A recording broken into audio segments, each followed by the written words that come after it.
지난주는 우리가 빌레몬에 대해서 함께 이야기를 나누면서 빌레몬의 삶을 통해 우리에게 요구되는 실천적 믿음이 무엇이었는가 이런 이야기를 나누었습니다. 다들 기억하고 계시죠?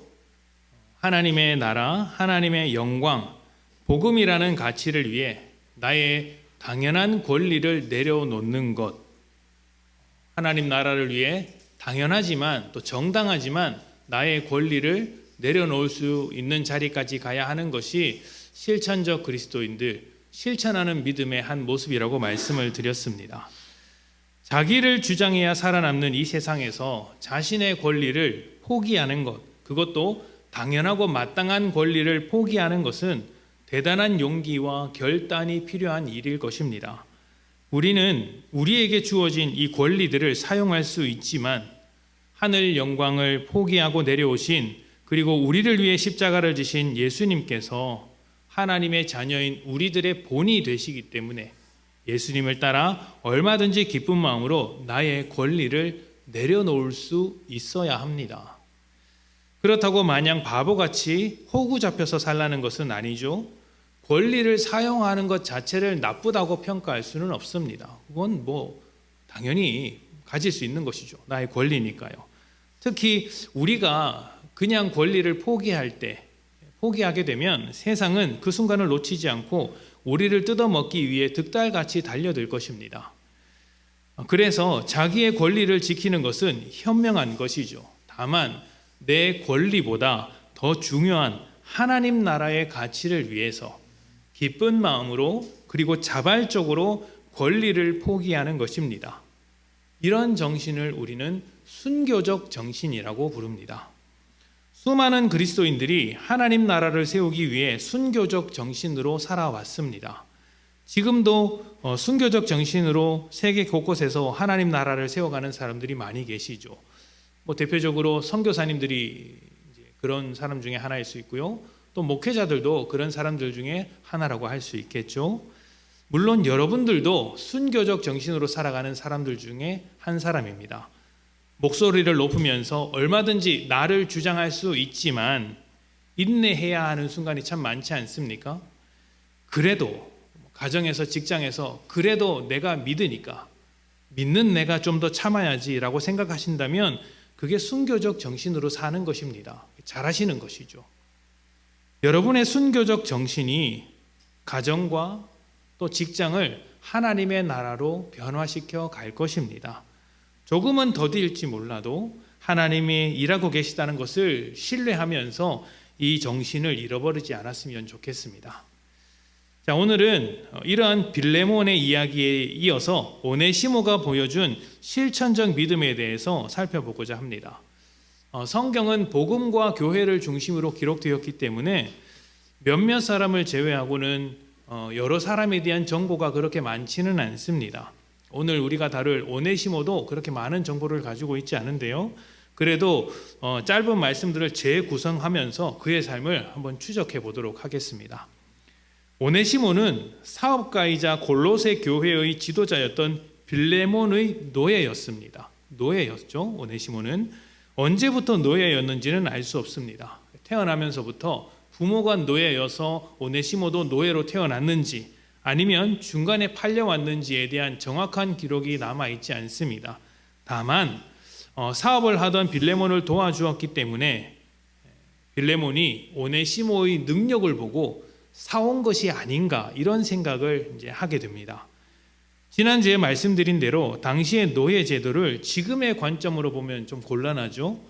노예도 나름대로 복지가 있었다고 말씀을 드렸습니다. 주인이라고 해서 노예를 무작정 괴롭히는 것은 이제 안 되었습니다. 문제가 생길 수 있었죠. 그러나 노예의 제도 자체를 흔드는 일을 벌이면 자비가 없었습니다.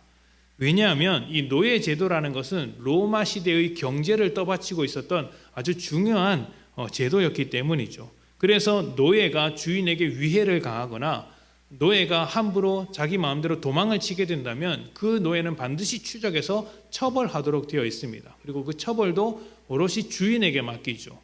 심각한 경우에는 이제 목숨을 이제 빼앗는 경우도 허다했고, 또 팔다리를 자르는 경우도 있었고, 또 최소한 이제 채찍질을 죽을 때까지 하는 일도 많았습니다. 그러니까 사람 대우 못 받는 노예였다라고 할 수 있죠. 자, 그렇다면 오네시모는 어떤 대접을 받았을까요? 기록되어 있지는 않습니다. 그런데 추측해 볼 수는 있습니다.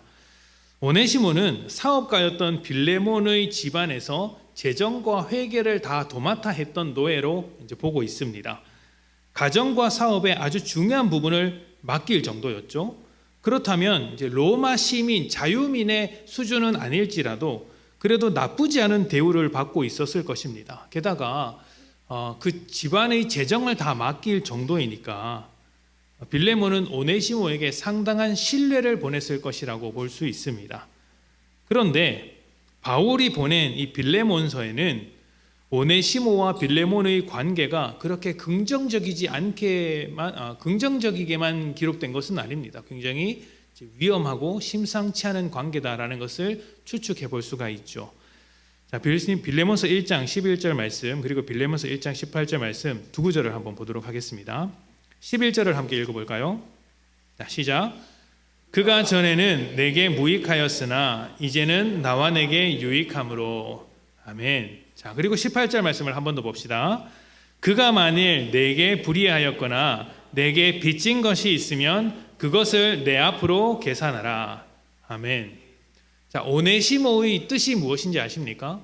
오네시모라는 이름의 뜻, 유익하다, 쓸모있다, 도움이 된다, 이런 뜻입니다. 노예에게 굉장히 잘 어울리는 이름이라고 할 수 있겠죠. 아마 빌레몬이 이 오네시모를 사오면서 너는 나에게 유익한 사람이 되어야 한다, 나의 일을 잘 돕는 종이 되어야 한다라고 하면서 이름을 새로 지어줬을지도 모릅니다.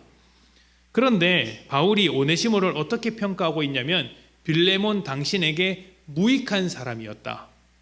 오네시모라는 유익하다라는 이름의 뜻을 가지고 있지만 실제로는 굉장히 무익했다, 손해를 끼쳤다, 피해를 입혔다, 이렇게 평가를 하고 있었던 것이죠. 그리고 그 뒤에 보면은 이제 이 오네시모가 빌레몬 노에게 빚진 것이 있다면, 피해를 끼친 것이 있다면, 불이하게 행동한 것이 있다면 바울인 내가 대신 다 갚아주겠다라는 말도 하고 있습니다. 자, 이런 것으로 추측해 볼 때 아마 빌레몬은 이제 오네시모에게 막대한 금전적인 손해를 끼친 것으로 보입니다. 유익하게 일을 하라고 데리고 왔는데 금전적인 손해를 끼치게 되고, 이 금전적인 손해가 너무 커서 오네시모가 감당하지 못하고 도망갈 수밖에 없던 것으로 보이죠. 정리하면 오네시모는 빌레몬의 집에서 중요한 일을 도맡았던 노예였으나 빌레몬에게 큰 재정적인 손실을 입히게 되어서 두려운 마음에 도망쳤던 것으로 보입니다. 아무리 복지가 좋았다고 해도 노예는 노예이지 않습니까? 주인의 말 한마디에 죽어버릴 수도 있으니까 도망치는 것이 지금으로서는 할 수 있는 최선의 선택이다, 이렇게 생각하고 도망쳤던 것이죠. 실제로 로마 사회에서 노예들이 굉장히 많았던 만큼 도망치는 일도 아주 빈번하게 일어났다고 합니다. 자, 여기까지는 지난주까지 우리가 했던 이야기고, 이제부터 살펴볼 이야기에는 좀 미스터리한 부분이 있습니다. 자, 여러분이 노예가 되었다고 한번 생각을 해봅시다. 여러분이 노예입니다. 자, 주인의 어떤 눈을 피해서 주인이 여러분을 죽일 수도 있는 상황에서 도망을 간다고 한번 해봅시다. 여러분은 어디로 도망을 가시겠습니까? 어디로 가겠습니까? 네, 아주 멀리 가시겠죠. 그리고 주인의 눈에 띄지 않는 곳으로 가시겠죠. 당연합니다. 가능한 주인의 눈에 띄지 않는 먼 곳으로 도망가야 합니다. 혹시라도 주인이 사업을 하거나 아니면 주인과 아는 사람의 눈에 띄어서 이렇게 자기가 있는 위치가 발각되면 어떻게 될까요? 이제 주인이 찾아와서 나를 잡아갈 수도 있으니까 아는 사람이 전혀 없는 생명부지의 어떤 그런 지역으로 떠나가는 것이 일반적이겠죠. 그런데 지금 오네시모는 누구를 만났습니까? 바울을 만났습니다. 오네시모가 바울을 만났습니다. 바울은 빌레몬에게 복음을 전했던 사람입니다. 빌레몬과 바울은 에베소에서 꽤 오랫동안 교제하면서 친분을 쌓았습니다. 골로새 교회를 시작한 사람이 빌레몬인데 바울의 영향으로 교회를 시작한 것입니다. 이런 사실을 빌레몬의 집에서 노예 생활을 했던 오네시모가 모를까요? 알 수밖에 없겠죠. 사실 오네시모가 어떻게 바울에게 갔는지 정확하게 알려지지는 않았습니다. 골로새와 로마의 거리가 약 2000km 정도가 됩니다. 이 거리를 걸어서 도망치는 것은 아주 어려운 일이죠. 도망치더라도 이 정도의 거리를 가기란 굉장히 어렵습니다. 그래서 오네시모가 바울에게 어떤 목적을 가지고 갔다라는 의견이 지배적입니다. 당시에 바울은 로마의 감옥에 있었는데 가택연금 수준의 상태라서 비교적 자유로웠습니다. 로마 시민권을 가지고 있었기 때문에 가능한 것이었죠. 그래서 사람들을 만나서 복음을 전할 수 있었는데 이때 어떤 목적을 가지고 오네시모가 바울에게 찾아온 것입니다. 다른 의견으로는 감옥에서 우연히 만났다 이런 의견도 있습니다. 자, 그런데 우연히 만났다 아니면 일부러 찾아왔다 이런 것이 중요한 것이 아니라 만남의 목적, 왜 만났느냐, 왜 자신의 정체를 밝혔느냐가 중요한 것입니다. 오네시모의 목적이 무엇이냐 하는 것이죠. 일부러 찾아갔다면 왜 일부러 찾아갔을까요? 바울이 그냥 마음이 좀 틀어져서 오네시모의 위치를 빌레몬에게 알려준다면 그 즉시 오네시모는 죽은 목숨입니다. 또 우연히 만났다 하더라도 자기가 빌레몬의 집에서 도망친 사실을 굳이 바울에게 밝힐 필요는 없죠. 굳이 내가 빌레몬이라는 사람의 집에서 종살이를 하다가 도망쳤습니다, 이런 사정을 말할 필요가 없지 않습니까? 자기의 신분을 속이면 되는 일입니다. 그런데 오네시모는 바울을 찾아갔고 자신의 사정도 다 말했습니다. 왜 말했을까요? 이게 중요한 거예요. 오네시모가 도망치기 전에 이미 빌레몬의 집에서 골로새 교회가 시작되었습니다. 바울에게 복음을 들었던 빌레몬은 사람들이 모인 장소에서 복음을 전했고 당연히 오네시모도 그 복음을 들었겠죠. 오며 가며 들었을 것입니다. 복음이 전해지는 시대와 사회 가운데 충격을 주는 힘이 있습니다. 세상 질서의 민낯을 드러내고 새로운 하나님의 나라를 선포하기 때문입니다. 이것은 지금도 그렇고 그 당시 복음이 이제 꼽히기 시작하는 그 당시에도 그랬습니다. 그렇다면 오네시모가 살던 당시에 복음이 어떤 충격을 주었는지 한번 보도록 합시다. 빌레몬과 오네시모가 골로새 교회의 출신이니 골로새서를 보는 게 좋겠죠. 골로새서 3장 8절부터 14절입니다. 자, 우리 교독할 텐데요. 여러분이 오네시모의 입장에서 이 말을 한번 들어봅시다. 여러분이 사람 취급 못 받는 노예라는 생각을 가지고 이 말씀을 한번 보도록 합시다. 8절부터 14절입니다. 교독합니다. 제가 먼저 있습니다. 이제는 너희가 이 모든 것을 벗어버리라. 곧 분함과 노여움과 악의와 비방과 너희 입의 부끄러운 말이라.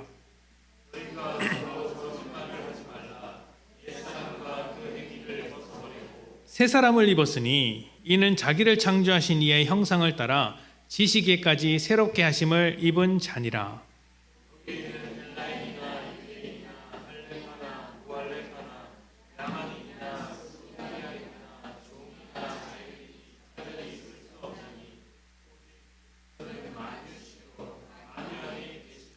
그러므로 너희는 하나님이 택하사 거룩하고 사랑받는 자처럼 긍휼과 자비와 겸손과 온유와 오래 참음을 옷 입고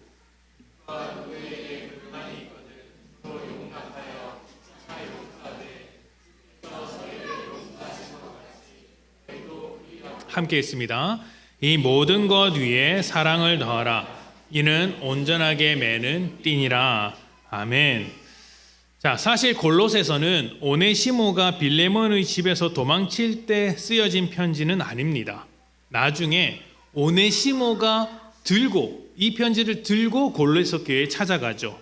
그렇지만 이 편지 안에 담겨 있는 복음의 내용은 이미 골로새 교회도 어느 정도 알고 있는 내용이었습니다. 왜냐하면 이 골로새 교회를 세운 빌레몬이 바울로부터 영향을 받았고 또 이 골로새서를 쓴 사람이 바울이기 때문입니다. 복음을 전해준 사람, 편지를 쓴 사람이 동일한 사람이기 때문에 그 교회가 가지고 있었던 복음의 내용과 이 편지의 내용이 다르다고 할 수 없겠죠. 같은 것입니다. 그리고 당연히 이러한 내용, 이 복음에 관한 내용도 이전부터 오네시모가 그 집안에서 들어왔을 것입니다.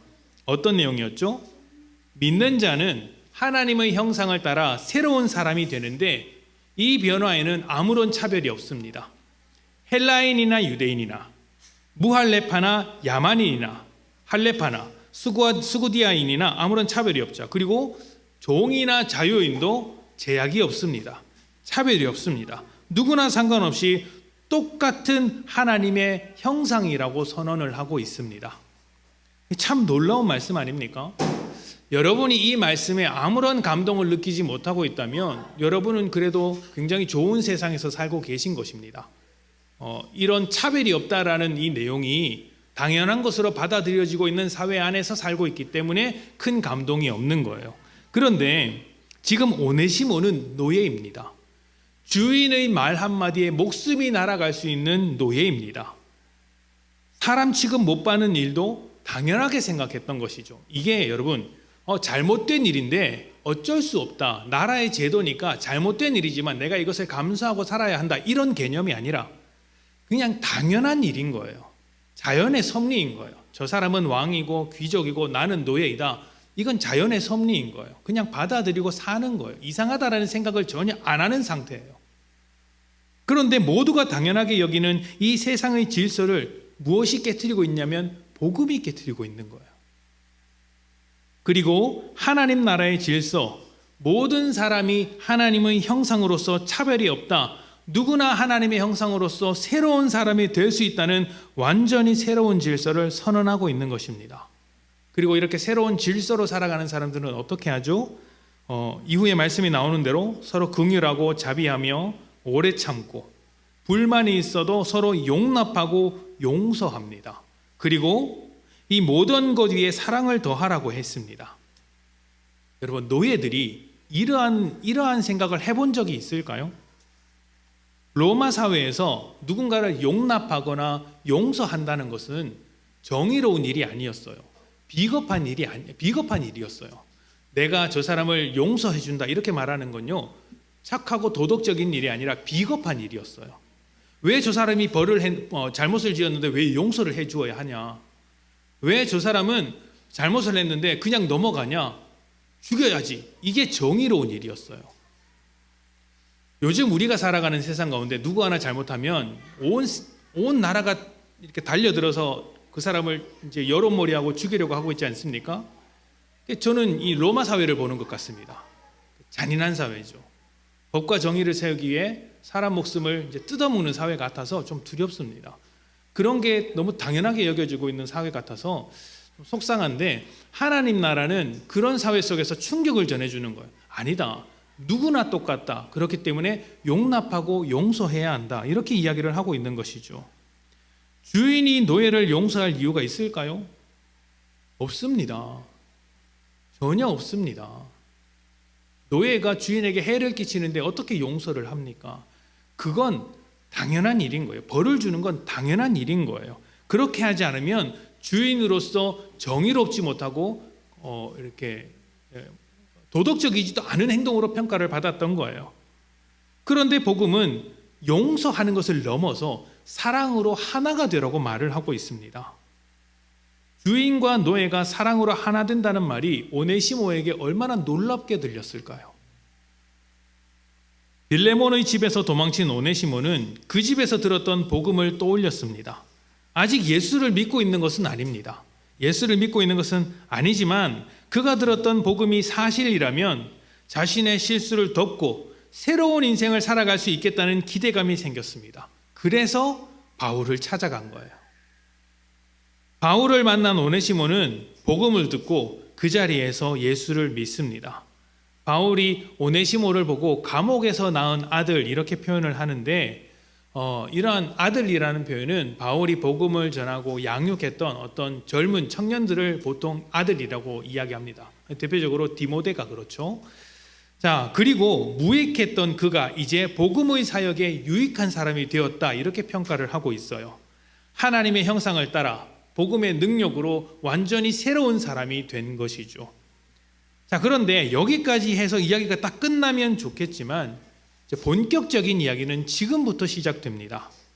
바울이 골로새 교회에게 편지를 쓰면서 오네시모를 빌레몬에게 돌려보내는 거예요. 오네시모의 마음이 어떻겠습니까?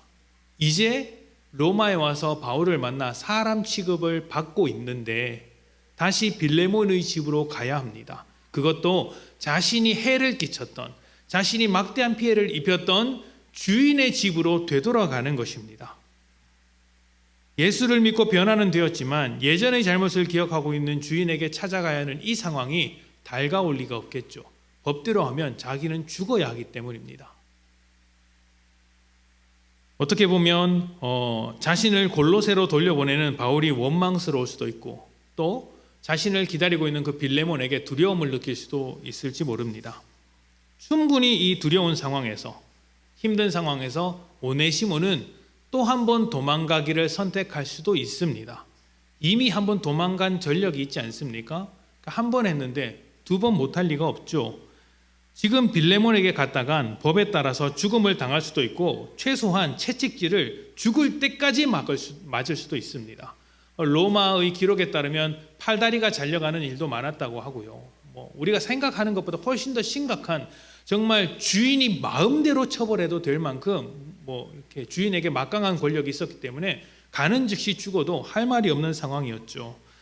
그렇다면 자신을 보존하기 위해서, 살기 위해서라도 도망치는 것이 현명한 선택일 수 있습니다. 그런데 오네시모는 그렇게 하지 않았죠. 어떻게 확신하냐면 골로새서와 빌레몬서 이 두 편지가 오네시모를 통해 골로새 교회에게 잘 전달되었기 때문입니다. 만약 오네시모가 빌레몬의 집에서 복음을 들었다면 빌레몬에게 사랑을 입었을 수도 있겠죠. 그러니까 이미 이전부터 빌레몬의 집에서 교회로 모이면서 이러한 복음, 누구나 하나이고 하나님의 형상으로 거듭날 수 있다라는 이야기를 해왔었기 때문에 사랑을 입을 수도 있었겠지만 어쨌든 빌레몬은 도망쳤습니다. 그 내막을 다 알 수 없지만 도망쳤죠. 그리고 이제 돌아갔습니다. 돌아가자 빌레몬은 이 편지를 받고 오네시모를 사랑으로 품어주었던 것입니다. 그리고 벌하지 않고 다시 바울에게 돌려보냈죠. 사실 오네시모가 바울에게 잘 돌아갔다는 내용도 성경에는 없습니다. 그런데 교회의 역사 기록을 보면 참 놀라운 기록이 하나 나옵니다. 오네시모와 빌레몬의 이 이야기가 끝나고 50년쯤 뒤에 안디옥 교회의 감독이었던 이그나티우스라는 사람이 체포되어서 로마로 압송되어 갑니다. 이제 복음을 이유로 체포되어서 이제 로마로 가서 사형을 당하겠죠. 근데 먼 길이기 때문에 가는 길마다 쉬엄쉬엄 가는데 쉴 때마다 그 주변에 있던 교회 성도와 감독들이 모여서 그를 위로하고 기도하는 어떤 만남들이 있었습니다. 어떤 도시에 가면 그 도시의 성도들이 와서 이그나티우스를 위로하고 또 다른 도시로 가면 그 주변에 있던 교회들이 모여서 이그나티우스를 위로하고 이렇게 했던 것이죠. 자, 이때 이그나티우스는 자신에게 위로를 해준 교회들에게 편지를 남겼는데 그 편지 중에는 에베소 교회에게 쓴 편지가 있습니다. 꽤 긴 분량의 편지이거든요. 그런데 이 편지의 내용을 가만히 읽어보면 에베소 교회를 감독하고 있었던 사람의 이름이 나오는데 그 이름이 오네시모입니다. 노예였던 오네시모가 훌륭한 교회의 감독, 교회의 책임자, 교회의 목회자가 되어서 이렇게 사람들을 섬기고 있었던 것이죠. 이그나티우스는 오네시모를 아주 여러 번 칭찬합니다. 조심성 있는 사람이다.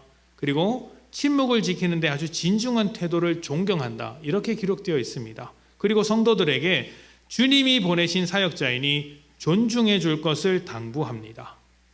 무익한 노예였던, 다른 사람에게 큰 피해를 입혀서 도망갈 수밖에 없었던 오네시모가 한 교회를 책임지는 칭찬받는 목회자로 되었습니다. 어떻게 되었을까요? 복음의 능력이자 차별 없이 품어주고 용납했던 사랑 때문이었습니다. 복음의 능력과 사랑이 한 사람의 생명을 살릴 뿐만 아니라 변화를 만들어낸 것이죠. 자, 그렇다면 여러분, 이러한 이야기 속에서 오네시모가 보여준 실천적인 믿음은 무엇일까요? 자신의 과거와 실수를, 잘못을 외면하지 않고 정직하게 마주한 것입니다. 그 결과가 자기 자신에게 불리했을지라도 또 목숨을 내어줄 만한 어떤 위기가 될 수 있었음에도 불구하고 하나님의 자녀로서 정직한 삶을 사는 것이죠. 자기에게 유리하다면 얼마든지 거짓으로 포장할 수 있는 이 세상 속에서 정직하게 사는 것은 손해볼 수 있는 일입니다. 하지만 그 손해를 감수하면서도 하나님 앞에 정직하게, 또 사람 앞에 정직하게 살아가는 것이죠. 이것이 실천적 그리스도인의 태도가 아닐까 생각을 해봅니다. 전북 김제에 가면 100년이 훌쩍 넘은 기역자 모양의 금산교회가 있습니다. 우리나라 기독교가 시작될 때 세워진 거의 최초의 교회 중에 하나인데, 이 교회가 기역자 모양으로 이렇게 만들어진 것은, 이건 시옷자네요. 기역자 모양으로 만들어진 것은 유교 문화에 따라서 남녀를 구분해서 예배 드리기 위해서 기역자 교회로 만들어진 거예요. 그러니까 목회자가 이렇게 서 있으면 이쪽에 방 한 칸이 있고 이쪽에 방 한 칸이 있는 거예요. 이쪽에는 여자들만, 이쪽에는 남자들만 이렇게 구별해서 예배를 드렸습니다. 자, 이 교회를 세운 사람은 조덕삼이라는 분인데, 처음 예수를 믿을 때 굉장히 부자였다고 합니다. 이분이 이제 해외에서 넘어온 선교사님들에게 이제 복음을 듣고 예수를 믿기 시작했습니다. 그리고 자신의 집을 내어 주어서 교회로 이제 모이게 되었죠. 자신의 가족뿐만이 아니라 마을 사람들이 다 같이 모여서 예배를 드리기 시작했습니다. 함께 예배를 드리는 사람 중에 이자익이라는 사람이 있었습니다. 이대익이 아니라 이자익입니다. 자, 이자익이라는 사람이 있었는데, 이 사람은 조덕삼의 집에서 일을 하던 종이었습니다. 노예였죠. 어렸을 때 부모를 잃고 배고파서 죽을 뻔했던 것을 조덕삼 씨가 데리고 와서 머슴살이를 시켰습니다. 그렇게 종으로서 또 한 명으로는 주인으로서 서로 함께 예수를 믿고 있었던 것이죠.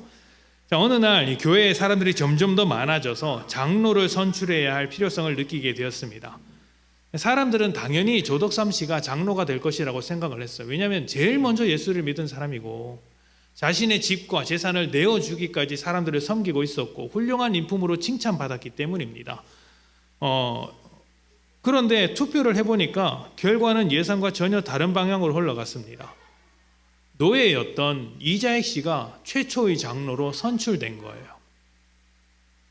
조덕삼 씨보다 15살이나 어린 데다가 그 집에서 종살이 하던 사람입니다. 그러니 신분제 사회를 살아가던 사람들이 얼마나 당황스럽겠습니까? 아니, 양반도 장로가 아닌데 그 집안에서 종살이 하던 저 노비가 장로가 되었으니 이를 어쩐단 말인가, 이렇게 사람들이 수군수군 하면서 걱정을 했습니다. 오죽했으면 그 나라의 문화를 알고 있었던 선교사님, 외국인이었던 선교사님들도 걱정을 하기 시작했어요. 어떻게 하면 좋은가. 그런데 그때 조덕삼 씨가 나서서 말했습니다. 우리 금산교회 교인들은 참으로 훌륭한 일을 해냈습니다. 저희 집에 일하고 있는 이자익 영수는 저보다 신앙의 열의가 대단합니다.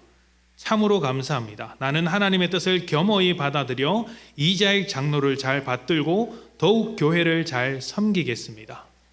이게 실제로 조덕삼 씨가 한 말입니다. 정말 대단하지 않습니까? 나중에 이자익 씨가 목회를 하려고 공부하려고 떠납니다. 그런데 그 모든 비용을 조덕삼 씨가 지원했다고 합니다. 뿐만 아니라 나중에 조덕삼 씨가 장로가 되었을 때 그 이자익 목사를 이제 청빙해서 자신의 교회 목회자로 이렇게 세워주었다고 합니다. 오늘날 많은 그리스도인들과 교회들이 점점 힘을 잃어가고 큰 변화 없이 살아가는 것처럼 느끼는 이유는 어디에 있을까요? 복음의 능력이 사라져서입니까?